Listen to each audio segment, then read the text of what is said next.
आज पवित्र माघ पूर्णमी ये अवसर रे आज मत सौभाग्य प्राप्त है सन्त कवि भीम भोईंकर समाधि पीठ स्थल को प्रदर्शन कर आज मत जोरंदा को जावाई सौभाग्य प्राप्त होगापी जाऊँगी एक शुभ अवसर आज भारत वर्ष एक ऐतिहासिक दिन होगापी जाऊँगी आज देशर प्रथम अर्थमंत्री माननीय निर्मला सीतारमण जी क्रमागत भाव संसद रे रेकर्ड नवम थर केंद्र बजेट उपस्थापना कर बजेट एक ऐतिहासिक बजेट एवं यशस्वी प्रधानमंत्री माननीय नरेंद्र मोदी जी परिकल्पित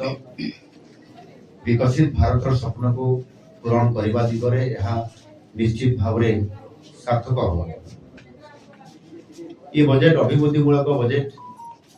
जहाँ समाज सबु श्रेणी सबु वर्गर लोकों रोजगार सृष्टि करने ये सहायक हो। यथार्थ यही बजेट को माननीय अर्थमंत्री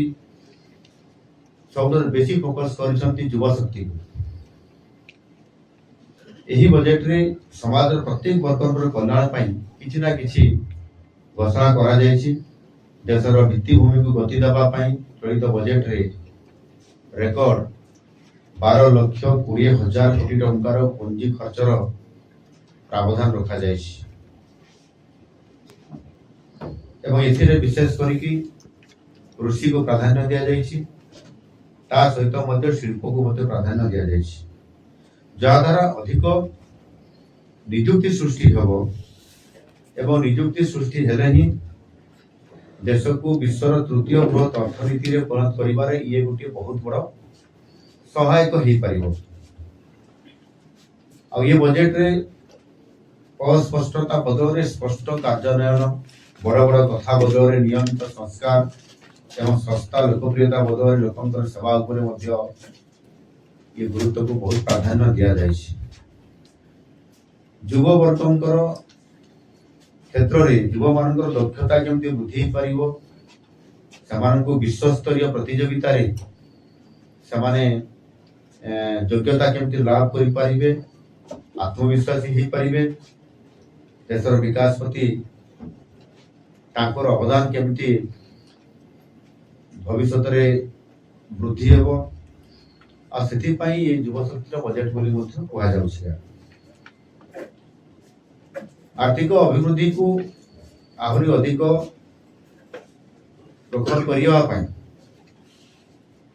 शक्तिशाली करने माननीय प्रधानमंत्री जी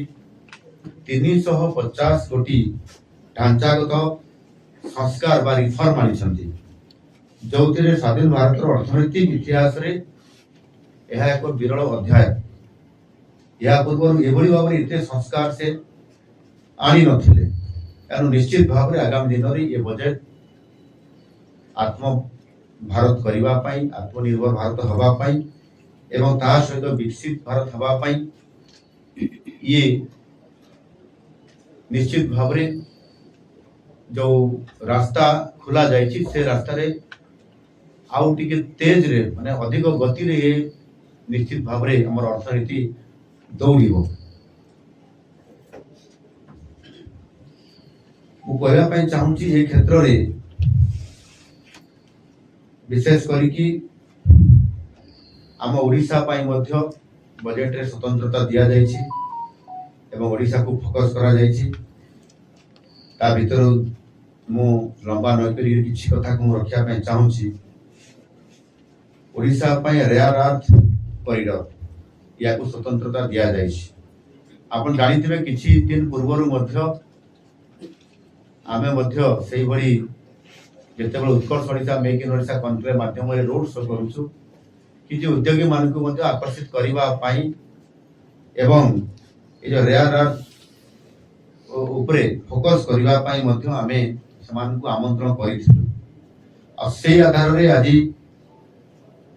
केंद्र बजेट रे स्वतंत्र भाव रेयर अर्थ कॉरिडोर हिसाब रे घोषणा करा जाइछि। केंद्र सरकार ताको घोषणा ବିରଳ ଖଣିଜ ପଦାର୍ଥ ନିମନ୍ତେ ଏବଂ ସେଥିପାଇଁ କିଭଳି ଭାବରେ ଆମର ଆମଦାନୀ ନିର୍ଭରଶୀଳତା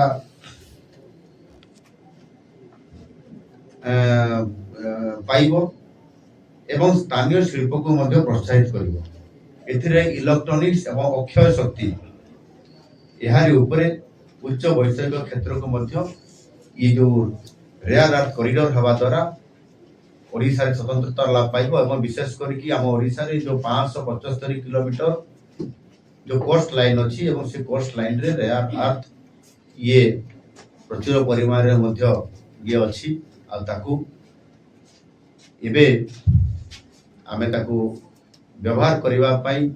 जो निष्पत्ति नै छथि सेथिरे निश्चित भाबरे ओडिशा लाभान्वित हवा सहित मध्य भारत वर्ष एथिरे आत्मनिर्भर हेबार बहुत बड़ पदक्षेप नेब। एवं आ गोटे बड़ कथा पूर्वतट विकास कॉरिडोर एथिरे पूर्व उपकूल रे थिबा आम पर्यटन को अर्थनैतिक हब इदिटा करबा पई मध्य गोटे गुरुत्व बजेट रे स्वतंत्रता दिया जायछि। उपकूल भौगोलिक और अर्थनैतिक संयोग हेतु ओडिशा लाभान्वित हेबार संपूर्ण भाव में भरपूर सुजोग रही एवं ये जो पूर्वोत्तर विकास कॉरिडोर से 5टी राज्य अच्छी बिहार, झारखंड, पश्चिम बंग, ओडिशा और आंध्र प्रदेश ये 5टी पर्यटन स्थली सृष्टि करा जिबा सहित मध्य स्वतंत्रता भाव में फोकस करा जायछि एवं तार केंद्र बिंदु मध्य होछि ओडिशा।